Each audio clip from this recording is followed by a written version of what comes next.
जय श्री हरिवंश। आप महामहिम परम पावन श्री वृंदावन धाम में यमुना जी के पावन पुलिन पर विराजमान है। पास में ही यमुना जी है। अपार कृपा भगवान की जब होती है तब जीव को मनुष्य शरीर मिलता है। फिर जब और कृपा बढ़ती है तो साधु समागम मिलता है।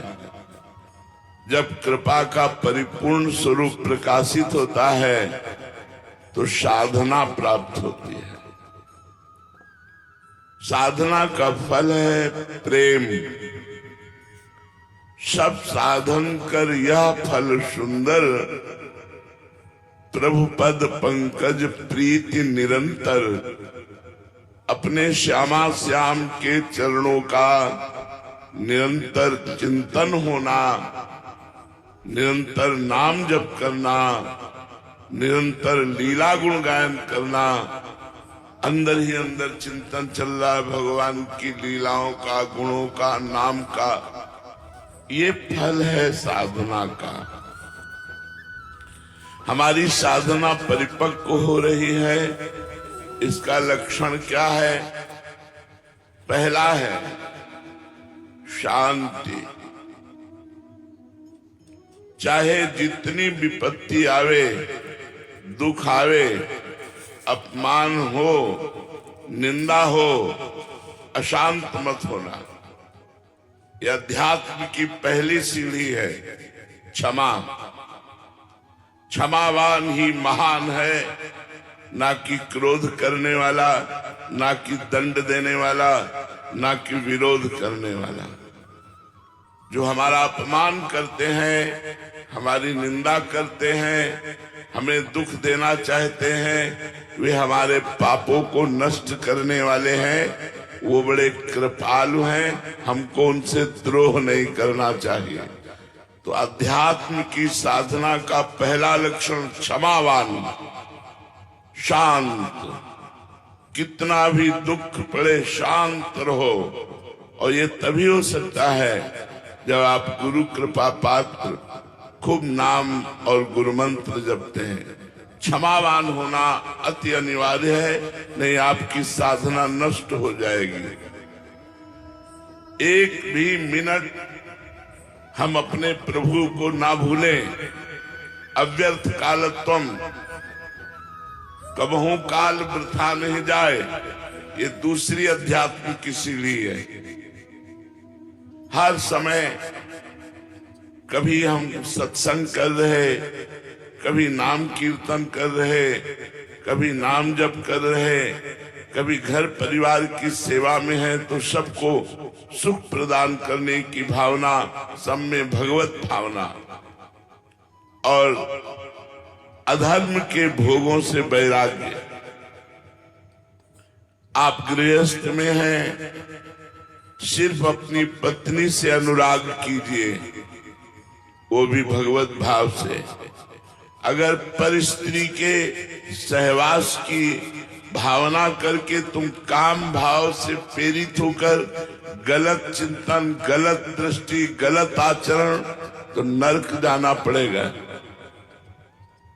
त्रिविधम नरकस्येदम द्वारम नाशनमात्मनः कामः क्रोधः तथा लोभः तस्माद्त्रयम् त्यजेत्। काम, क्रोध, मद, लोभ सब नाथ नरक के पंथ। ये नरक का मार्ग। नरक महान दुखदायी है। इसलिए विरक्ति, अधर्म के भोगों से वैराग्य करो। कोई भी नशा मत करो, शराब आदि मत पियो। परस्त्री गमन की इच्छा का पूर्ण त्याग कर दो, नहीं तो दुर्गति हो जाएगी। अभी भले तुम्हें नहीं लग रहा, लेकिन कर्म का बीज है। जैसे हम खेती में 1 मन बीज फेंकते हैं तो 40 मन काटते हैं, 40 मन हमें प्राप्त होता है। ऐसे ही हम गंदा आचरण करते हैं, वो छोटा आचरण बड़ा दंड देने वाला होता है। इसलिए अधर्म के आचरणों से वैराग्य, मांस मत खाओ, पर स्त्री गमन की भावना का त्याग करो, पर धन की भावना का त्याग करो, पर द्रोह का त्याग करो। अध्यात्म की दूसरी भूमिका पर आप पहुंच गए। तीसरी, मान शून्यता। सम्मान की चाह नहीं होनी चाहिए। लोग हमें प्रशंसा करें, प्रणाम करें, भगत माने, ऐसी भावना अगर हमारे अंदर रहेगी तो हम अध्यात्म की तीसरी भूमिका पर नहीं चढ़ पाएंगे। अध्यात्म की तीसरी भूमिका पर सबहि मान प्रद आप अमानी। दूसरों को मान प्रदान करो और स्वयं मान रहित रहो। मान शून्यता। चौथी भूमिका, इसी जन्म में भगवत प्राप्ति होगी ऐसा दृढ़ निश्चय हो जाना चाहिए। आशा बंधा। आशा दास्यम वृषभानुजायास तीरे समध्यास भानुजाया कदानु वृंदावन कुंजवी थी स्वहम राधे हृतिर्भवेयम। हे किशोरी जू, कब ऐसा होगा कि वृंदावन की बीथियों में मैं आपका गुणगान करता हुआ आपके दासत्व की भिक्षा मांगू कि हे लाडली मैं आपका दास बन जाऊं, हे प्रियाजू मैं आपका दास बन जाऊं। तो आशा बंधा, ये दृढ़ आशा हो जानी चाहिए चौथी भूमिका में कि मुझे भगवत प्राप्ति होगी। पांचवी भूमिका, समुत्कंठा नाम गाने, सदा रुचि। नाम में रुचि होकर उत्साह सहित हर पल नाम जप करना, ये बहुत बड़ी बात है। ये जो भूमिका जागृत होती है अध्यात्म की पांचवी, इसमें उत्साह सहित नाम जप होता है। एक क्षण के लिए नाम छूटे तो भारी क्लेश होने लगता है, अशांति होने लगती है। तद स्मरणेन परम व्याकुलते। धिक्कार है हमारे इस मिनट को जो मिनट भगवान से विमुख गया। यही विपत्ति है, यही हानि है जहां भगवान का विस्मरण हुआ। कहा हनुमंत विपत्ति प्रभु सोई, जब तो सुमिरन भजन न होई। जिस मिनट, जिस सेकेंड में भगवान का विस्मरण हो जाए वही हानि है। हमारा समुत्कंठा नाम गाने, सदा रुचि, उत्साह के सहित नाम जप करने में हमारी रुचि होनी चाहिए। छठी भूमिका, आसक्तिस्तद गुणाख्याने।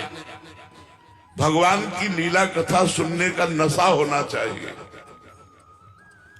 जहां कहीं हम सुने कि यहां भगवान की चर्चा हो रही है, विशुद्ध चर्चा भगवान की, क्या अशुद्ध भी चर्चा होती है क्या? हाँ, जिस चर्चा को मान और रुपया पैसा और सांसारिक पदार्थों के प्रलोभन से किया जाता है, उसमें कपट रूपी अशुद्धता आ जाती है। चौथी भगत मम गुणगन करे कपट तजगान। ये कपट त्याग कर जहां निष्कपट भगवान की चर्चा हो रही हो वहां जरूर सुनना चाहिए।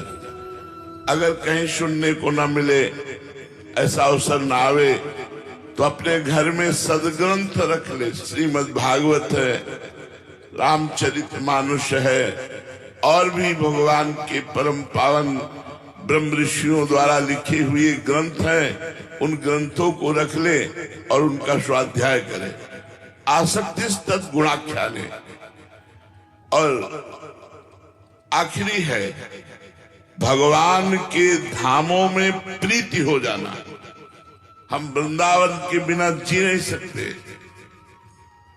हमारी ऐसी प्रीति हो जाए, हम ब्रज 84 कोष के बाहर नहीं, अगर बाहर हम रहते हैं तो हमारा मन ब्रज 84 कोष में रहता है।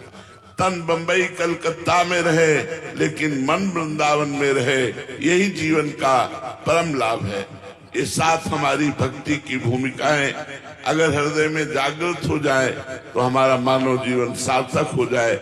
इसलिए सबसे प्रार्थना है, आप जो गुरु पूर्णिमा के उत्सव में आए हैं, आपका सबसे बड़ा पूजन होगा, हमारी बात मान लेना।